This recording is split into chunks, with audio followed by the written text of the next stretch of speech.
Hi, so we're here with Rita Chamling, and she has her art display today here at Nepal Nachcha. And we're going to ask her a few questions about her work. So, Rita, tell us something about your favorite piece. Most of these work, they're my part of me, so I think they're all my favorite. But usually, my subject of my work is portraits, and usually self-portraits. So you can see they're all parts of me. So they're all one of my favorites. Yeah, yeah. I used to be a business major, and then I took an art class, and then I just moved to art. Where did you go to school? I used to go to LaGuardia, but now I go to Queen's College. The series is called Conversation with Myself About Myself. So because these are all my self-portraits, so I try to explore different medium of painting, not medium, like different ways of painting stuff.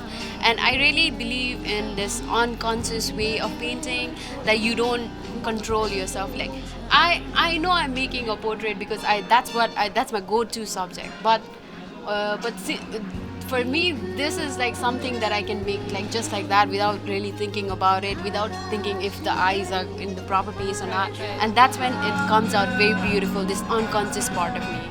What do you think of people having different interpretations? Is it interesting to hear people? Of course, it's very interesting. I would love to hear from people. Like usually, they always like for some reason I love working in a black background, and people think that it's supposed to do with something dark, something death about that. But it's actually something hidden part of us that we have not discovered yet. That's what I feel like.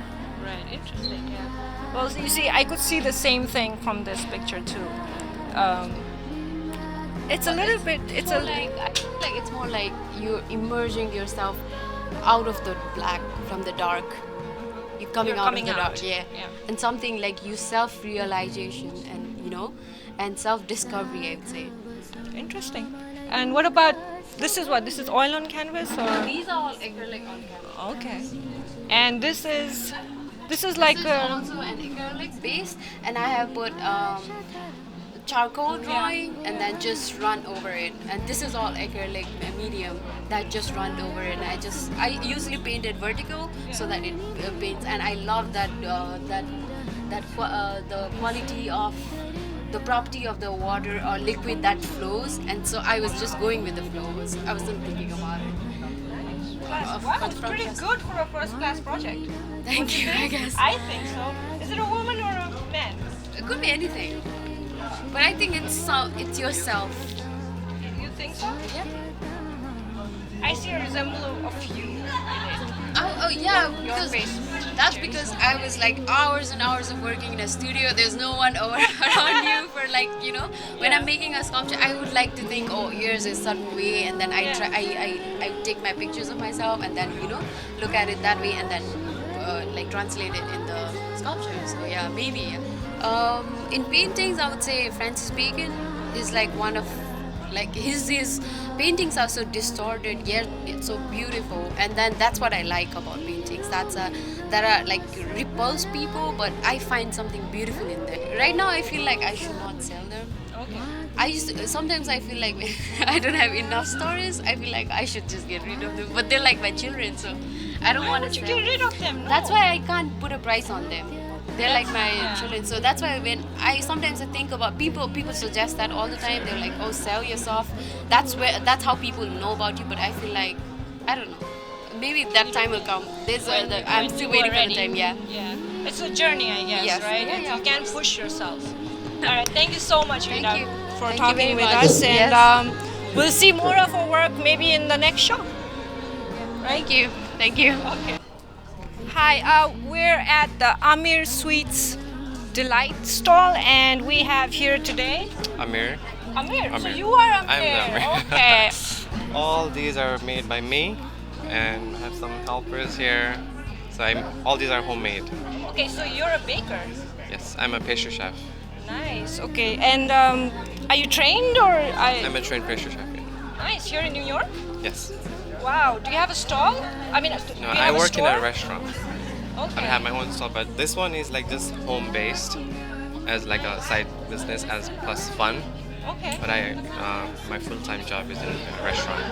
Okay, nice. Because I have just taken up baking, and I'll tell you that it's a lot of science. It's like you have to get your measurements right, you have to get your waist right, and everything. So, what are your challenges in New York City, being in this competitive market?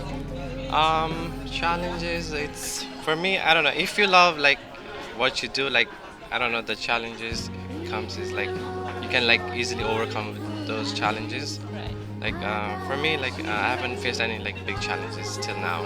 Okay. So, what are your plans in the future? Like, where do you see yourself Hopefully, having my own bakery. here in New York? Yes, in Europe. So, you're from Nepal, or? I'm from Nepal. Yes. Okay. How long have you been baking? About like 5 years. 5 years. Wow, in 5 years you learned to do all of this. Yes. Even like before I went to school, I used to bake like from like watching YouTube, Google. So, where can we find you? It's just homemade. You don't have a store right now. And Not right now, because I already have my full-time job. So these are all like part-time. Like when people want their any wedding cakes or birthday cake, so I make them in my house. okay. Well, like, do you have? Okay, you have cars, and wait, do you have a Facebook account, or where can we find I have you? my Instagram is amir.sweet.delights. Okay, so we'll find you there, and trust me, I'll be ordering stuff from you. Thank you so much. Nice to meet you. Thank you so much. So, what are you guys doing here? So this is hand me second. So basically the idea is how you have hand me downs and then you have secondhand clothing. So we kind of combined it together, made it sound very pretty, and then we came up with hand me seconds. So it's pretty much what we have in our wardrobe that we never really took on like a year or two. So we want to share that with other people at a much lower price range so anybody can afford it. We're very active on our social media, like on the social media platforms. So we have our Instagram and Facebook, and pretty much if you're interested in something, you can direct message us Or inbox us, whatever. yeah. So I think a common thing that me and Lisa we share is we are passionate about clothing. We like to put in effort into the way we present ourselves. So this is one of my favorite pieces. It's actually brand new. It's a romper. It's very casual. It's very chic. It's kind of like it's full sleeve, but it's still very sexy with a very deep neck line. So this is like one of my favorite pieces, and it's for sale for only $25. So you don't have the prices on here, right? No, So it's kind of like if I like you, I'll give it to you for a lower price. Be nice to me. So what about you, Lisa? What's your favorite piece? I like these glittery stuff here. Oh, that's mostly hers. So you Okay. Yeah? That's Lisa, right? I can see Lisa here. Okay, I like this one that Sona wore. Yeah. Party dress. It's a party Right. dress, but it's a very good one. Like not too sexy, not too. It's very elegant though. Yeah. It's very elegant, and it's like body hugging and like What kind of shoes do you recommend with these? plain black. Yeah, because Plain, there's so very much plain. going Because on it's- in the yeah, dress. you don't wanna remove the attention from the dress to like shoes or anything. The dress is the hero of the look. Okay.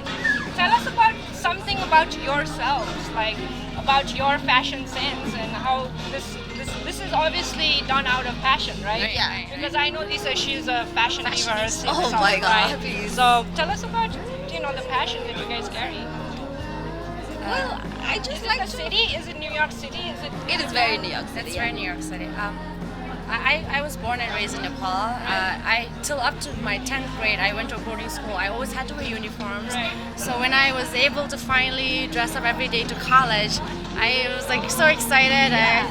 Every night I would plan out my outfit, and I think it just evolved into something that like we just became. I mean, you call it fashion, but for me, I think it's the sense of like be confident about yourself, like how you present yourself, or like how you interact with people. I mean, yeah, that goes a long way, and it has helped me. Like, it has. Personally. Yeah. In everywhere I go, every work I do, it has helped. Like, it's not like, oh, she's just fashionable. It's not that. It's a confidence. The confidence to wear the fur outfit, or the confidence to wear the shoes, like. All right, thanks guys so Thank you so much. much. Thanks. Yeah, we're wrapping it up.